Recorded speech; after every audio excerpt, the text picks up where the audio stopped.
Today I had the pleasure of seeing my great cello friend, Sheku Kanneh-Mason. As he says during our interview, the cello introduces us to people. I met Sheku when he was just 8 years old, and already then he had that special quality. We have a lot to be thankful for and a lifetime full of surprises. During our chat at the Royal Academy of Music, we explored themes around tradition and innovation, organising time during a busy schedule, what Creative Cello suggests, the relationship with the instrument and how it can help to shape who you are, working out new solutions coming back to familiar repertoire, being switched on for creative ideas, parental support, being without the cello, and healthy distractions like sport that give you some time away from deep thinking and learning. We even had fun at the end with a guessing game.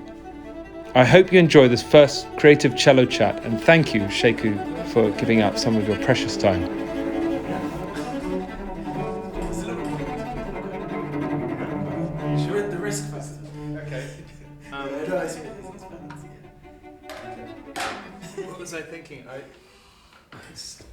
I remember when you saw that for the first time because we were rehearsing in Florian. Exactly. And it was just tucked away, and then you kind of went and had a quick go on it. Yeah, and then I actually came back the next day because I had maybe a few minutes really, and I was like, wow, I'd like to try it properly. Spent a couple of hours the next day because I live literally just down the road from. That's right. Yeah. So we just pop up. And before that, you had the Almaty, and then you had the modern cello that was made by someone in your town. Is that right? He was Yorkshire. Okay. He was I still can't quite believe that he made an instrument because I loved that modern cello. He made it. He was a plumber, sort of builder all his life, and then retired. And I think even before then he loved sort of listening to music, but not really. He said I wouldn't say he was like musical or into classical music certainly. I think he just saw a line like a course where you can learn to build instruments in his retirement. He started that course and built. The cello was the first instrument that he built, and then he built a couple of violins and theatre as well. So I guess actually the first time I met you, you would have been. I keep thinking 8 comes to my head, but. Obviously, you would have been on maybe not a full-size cello. No, definitely not. But you must have been. I don't know. When did you start playing? 6 years. Okay. Yeah. So I think it was. I remember what I played. Were you double figures? I mean, were you 10? Or No. I was definitely less than. I played block prayer. Right. Because I remember. There's a few things that I remember from that lesson that I still think about when I play. That's why I remember it. So I would have been like 8 or 9. Preparing for my. And I remember your mother coming up and talking to me about, what should she do with you at the time, because it was sort of like, it was, should we send him away to music school, or should we keep him at home? Should he go to normal school and everything? I said just keep doing whatever you're doing, don't change anything. Because it was just, I remember being slightly lost for words and thinking, well, what can we talk about him? Can I get Sheku to play a bit more or whatever? But it was just, I always remember it very, very fondly as well. And then, of course, in more recent times, seeing you grow into what you are today, and it's been really admirable and fascinating. And I think what I'm enjoying a lot is seeing the variety that you're bringing to what you do. That you can be a serious artist playing all the classic concertos in major venues, and you can pare it right down and do really interesting collaborations with other musicians. I mean, it's all music, right? So anything that you're able to. What is it for you? What is it? The profession for your. What are your? Yeah, I suppose I'm just like very. I love music, and I'm always very, very fascinated. Of course, like the musicians that I grew up listening to, and still really, really admire. I love that, but also as I'm getting older and listening to lots of different things as well, I find that there are so many styles of music, so many musicians, so many approaches to playing and to music that there's just constant lots to learn within like this core classical repertoire as well, and that's an endless journey. But also outside of that, there's so much that I can enjoy, and so I try to just make the most of that where possible. I think it's not that playing with improvising with a jazz musician is going to help the way that I play Bach in a very like direct, tangible way. But maybe, I don't know, in my relationship with the cello, I find that is strengthened through doing other things. Keeps things fresh, so, right? Yeah, so maybe it does. These things are connected. And the variety is the spice of life. Yeah. But how do you organise your time? Because if you're traveling a lot and you're,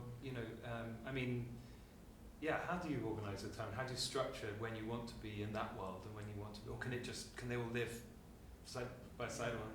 Sometimes it's a little bit tricky, but I don't know. Yeah, I think if I have time to make a proper plan, I think that makes a difference. If I know when I need to prepare my Alba concerto for, and therefore when to start my sort of work on it when I'm preparing for a series of concerts, and all of those things are sort of like in place in my mind, then I feel much better and much more able to organise my time. So generally I have like a long-term plan, repertoire-wise, and therefore the room to be free, knowing that as long as I stick to that sort of plan that I've made, then things will be fine.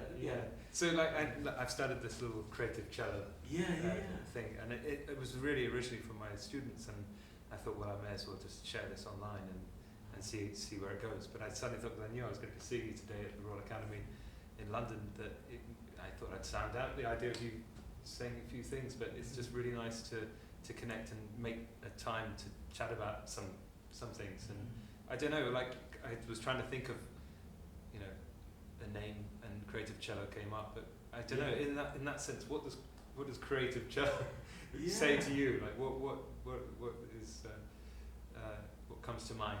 I think I love that title, Creative Cello, because it doesn't it feels very open and not limiting in terms of you're not even saying music in the title. It's quite like cello specific, and I think the cello is an instrument. For us, that we spend, it's the thing that we spend a lot of time of our sort of days are shaped around this instrument and what we do and why we travel, and the music that we play is, I would say, well, for me at least, it's always on cello. I play a little bit of piano, but mostly my experience of music is through the cello. And like most of the people that I know and I'm friends with are through music and through the cello, and the creative part of the title, I think, is really key as well. I think it's a challenge to constantly be creative. I think it's something that takes like initiative constantly. Yeah, it's kind of it doesn't just happen. You have to sort of like switch on, and there's a kind of I put standing on the shoulders of giants, because we're obviously coming from a tradition that has stemmed right the way back, and we've seen it evolve, through the centuries, from bass line up to, anything pretty much. We're almost taking over the violins,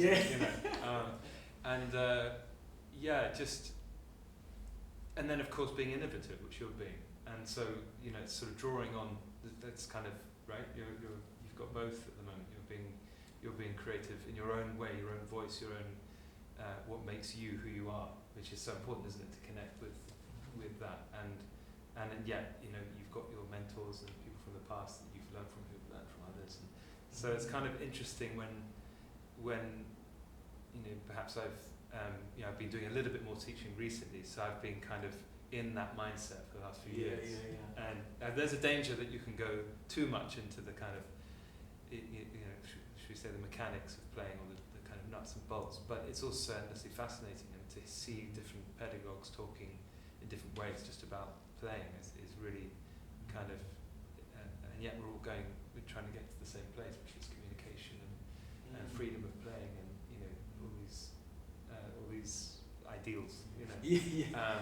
But it's kind of been fun, and it's funny when you just see how ideas evolve, you know, and just to kind of go with the flow, and that's where your thinking is today, or each day brings something new, isn't it? I think. Yeah. Do you find you have moments? I don't know. With you know, you say how ideas develop, where you have an idea maybe, and then you change your mind, and then you come back to that idea. I find that's a really satisfying feeling, where you have a sort of like maybe an initial instinct about something. Yeah. And then you investigate it further and maybe change your mind, and then through that investigation you come back to what your instinct was, but with a much stronger feeling towards it. I love that's really satisfying. Actually, that the other day happened with a student. We got some Beethoven music out, Fifth Sonata, and I have like 3 or 4 different parts, probably because I've lost them at some stage and had to get another one, or I don't know. But yes.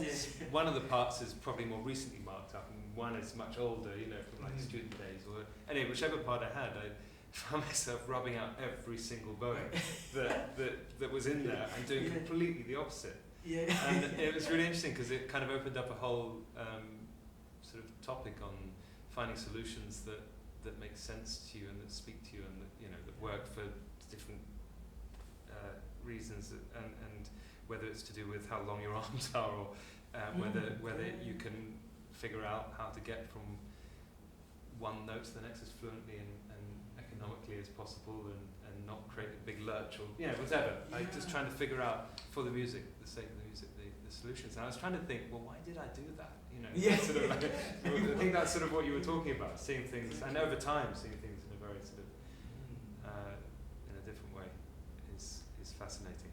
Yeah, that's what keeps us going. Right? Yes, yeah. I think that's one of the nice things about I find like playing repertoire for a period of time, and then sort of putting it to bed for a while, and then waking it up again a few months or a few years later. I find that process a really that's a really good. Well, and I'm sort of now I would say over the past few years only coming to the stage where I'm coming back to repertoire. Yes, of course. Yes. I learned as a child, but I find that's I was recently doing Haydn C major concerto. That was the first concerto I learned as a child, and I find that's always really nice to come back to and sort of build on from when I started. And what grabbed you? Why did you start? What was it about the cello that grabbed you? Going back to those days. To be honest, I don't really remember exactly as a child what it was. I started on the violin now, and I was playing that because my older brother and older sister were playing the violin and the piano, so I started on the violin. My mum was my teacher, at the start with the violin, and we didn't. I didn't realize she. Yeah, she learned the violin at the same time as Esther and Brian, in order to, because she, as a child, always wanted to play the violin, but never had the chance, and so as an adult she was determined that she was going to. And also know what to practice on with. Exactly. I imagine, Exactly. I remember my mother turning up with my sister when she was learning the violin to all her lessons and work with her through the week. I mean, And actually, funnily enough, this morning as I was staying with my sister in Chiswick while I'm over here, she's got 3 children now, and Lola was doing her violin practice. She's just started out on Suzuki, where there's the bow grip where you put little finger goes on top and the thumb's under the frog, and it all they start a certain method, and then she's got the stickers on the bow, to do the right stroke, the detaching. She's doing that in one room, and then in the other room, a kid is playing his drum kit and making a lot of noise, but like tried to get me to do a certain rhythm that he'd figured out on the drums, and I found it really quite hard, the coordination. And then the little Lockie, who's only 14 months, was crawling around from one room to another, and just seeing my sister at work, but I mean, that was really amazing to see that, just before school doing it. I guess that's probably when how you guys were there was 7 of you. Eventually there was this sort of amazing energy around the house. It must have been times, I know, when you were all playing at the same time. Yeah, it's a little bit. And your mum, was she jumping from room to room checking that you were all doing what you did? She did do that, and it sort of meant, actually, what I quite liked about that was there was always like, a period of time where it was just myself and my dad, or myself and my mum, and most of the time, being one of 7, you feel of course their attention is sort of spread out, but the moment when they would sit on my practice felt like a moment where like the attention was me. So it felt like actually that practice was like a moment where I could have that luxury of something, Yes. So sometimes, so that was quite nice. But yeah, when they have 7, of course they have to somehow divide their attention amongst us. But yeah, she taught me the violin. I think my violin lessons with her weren't so successful. I don't really remember, but apparently I wasn't very well behaved, which I can imagine. As a child, I was a little bit. So the violin's somewhere up here. Yeah. The cello just kind of brings you back down. Exactly. I think also part of it was having an older brother, because he started the violin before me. He was older, and of course was much better. So I'd see him playing and like want to sort of be impatient with it. Whereas the cello seemed like my own route, and I could sort of do that on my own terms without that sort of like immediate sort of comparison in my which I mean it was. No, I totally get it. Yeah. So maybe that was what attracted me to the cello, and then of course, I grew to love the sound and the repertoire, and also the role of the cello in music. I think is one that I love and one that suits me, particularly in chamber music. That sort of role, and then the role when we do concertos and the role in sonatas as well in partnership with the piano. I love all of those sort of possibilities. Mm-hmm. And being a bassline instrument is really a great, empowering, a great feeling. Yeah, it is. It's a great feeling. Maybe that suits, or maybe my personality is morphed to that. I don't know. Yeah, it's interesting, isn't it? Because instruments do seem to, there are certain personalities that play these different instruments. And it's funny what shapes that. And it's you're just like which way around it. Yeah, it is. But I mean, a day without the cello for you is. I mean, because I find that if I hadn't touched the cello in a day, then I'm sort of like I'm missing something. Do you get this feeling? Yeah. Or do you? I mean, it's good to take a break. Don't get me wrong. But it becomes, as I said to my wife, there's 3 of us in this relationship.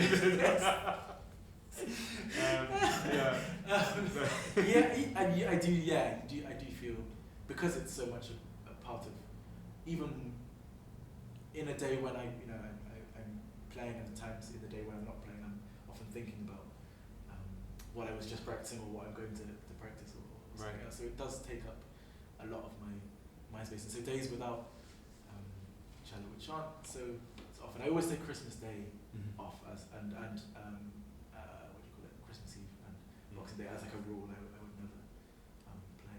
Yeah. So I always have done. Give yourself the luxury of. And then I'll take some holidays throughout the year without cello as well. And I know that you love football, so sport and getting out is really like refreshing and can help to distract you in a way from all the the playing and travelling and all the commitments that you have and all the plan, all this stuff. And there's something which is very important. I think it's very important because with practicing and playing the cello, you're sort of like sat down in a room inside, sort of very focused on something like very essential. Whereas when you're playing a sport, it feels you can feel potentially more outward, and you have also that when I play football, that like competitive fightingness, which you don't want to have in your practice room. So you have to release it somehow, maybe. I don't know. So to have that sort of like aggressive competitiveness that you have in a football match. Yeah. I find that then means that when I come to the cello, it's a nice contrast. I see. Yeah. Also, I just love football. I can't imagine. Wait, is it Arsenal? Arsenal, we're top of the league. Okay, because I remember I've never been to a football match. Yeah, top of the league. I had to drop my own joke. Sorry, I shouldn't let that go back. Top of the league. How many games in the? Sort of like a third of the way through the season. Because I had a friend who his son couldn't go to a game once, and he said, right, you've got to come to Arsenal and see a game. So I went along and we sat down, and he's like, you see all those players at the side there, they're like our main players, but we won't need them today. I think it was against Blackburn, and it was a cup game, and they obviously thought, we've got this. And I can see exactly. I didn't remember this. One of those a week ago, a similar. Oh really? Probably a similar story. Okay, well, unfortunately, Blackburn scored a goal, and I never forget because the stadium went completely quiet. apart from this little corner of blackbird support. Absolutely. And I remember this woman behind me during the whole game, she's going, I can't really probably say the word on here, but you're going the wrong way! You're going the wrong way! And I was just like, fans can be really behind you, or they can be, absolutely brutally against you. And anyway, they started bringing on the subs, and it was too late. But I felt bad for my friend because he was so, looking forward for me to experience the Arsenal experience. And it happened actually also because I'm really a rugby fan. Okay. Oh yeah. So a bit of a different game. But it happened in Scotland. I remember England were playing Scotland, and it's always a kind of, it's always a bit of a battle, shall we say?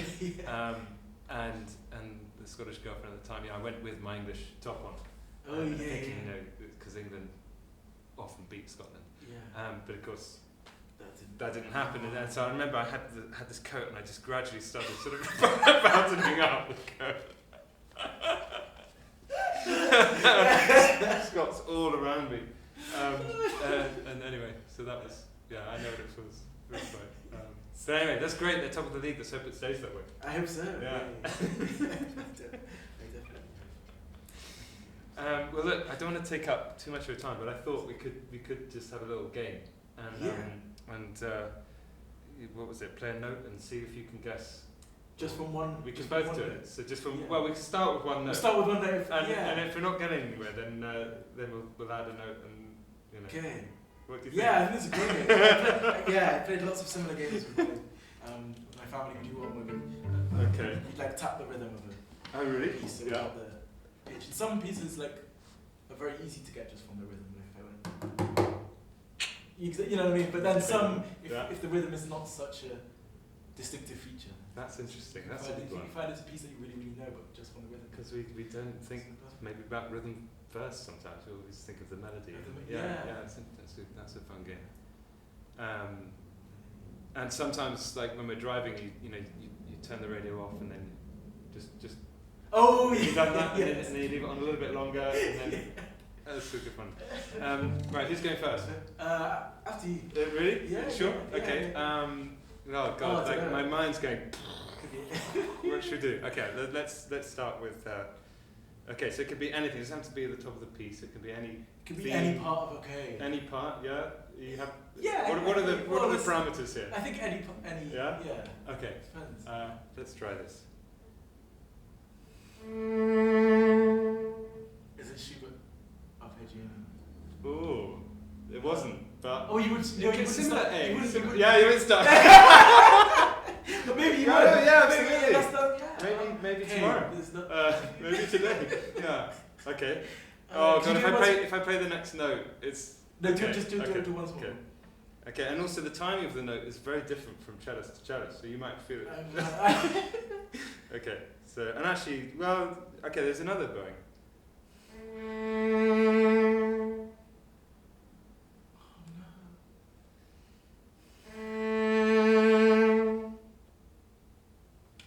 It's fine, because I can hear it in my head. Should I do the next one? Yeah. Okay.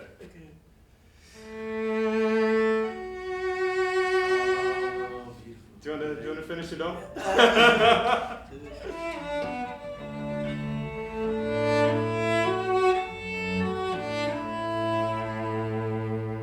of course. Actually, I was trying to find my bass line. I should have. No, I should have got that. Well, no, it's because it was the perfect upbeat. Actually. It was a bit ambiguous.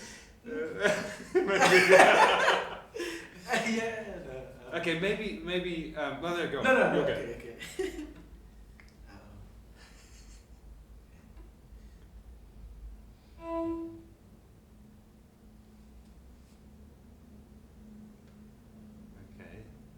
It's not Tchaikovsky. No.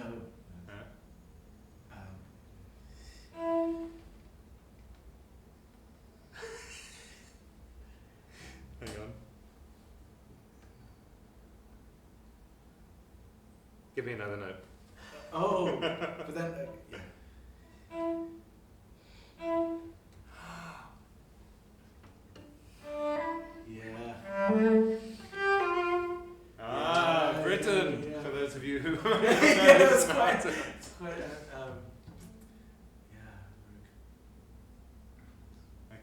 Should we do another one? Yeah, I'm disappointed that I didn't get it.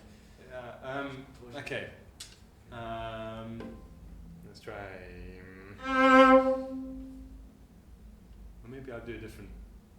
Why is it so hard? No. Oh, is it the third suite? Yes. Yes. Fantastic. Come on, complete it for us, please. Thank you. Can't leave it up in there. Yeah, exactly. Was it Mozart? His wife used to play a scale to the leading tone to get him out of bed in the morning. Oh, is that? You'd be like, ah! Go on, yeah, one more. Why not? Okay, yeah.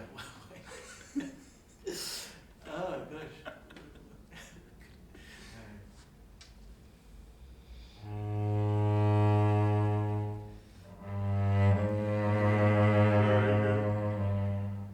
Yeah, that's an incredible piece. It's, Shostakovich, in case you're listening.